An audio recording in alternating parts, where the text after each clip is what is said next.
We might have a bit of a problem. I was supposed to meet KANE. Hunt Road, which truly brings a smile to the face of anybody involved in public transport infrastructure. Not really one for gossip, but I'm a bit worried about it. You're stuck in the middle of Melbourne traffic. That's what you're facing every day. Waterman, yeah, no, I'm here right now. I'm here with the film crew.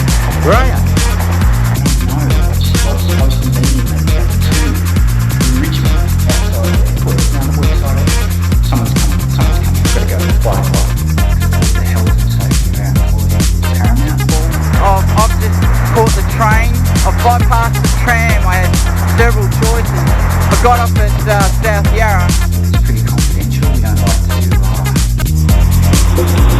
Look, you might think I'm showing you just big trains. I've got an obsession with trains, but no. What you're seeing?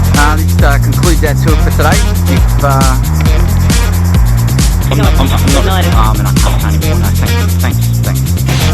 I'm not recording your voice or anything. Like, I will record your voice, but the footage I'll wipe over it. And it's only like I just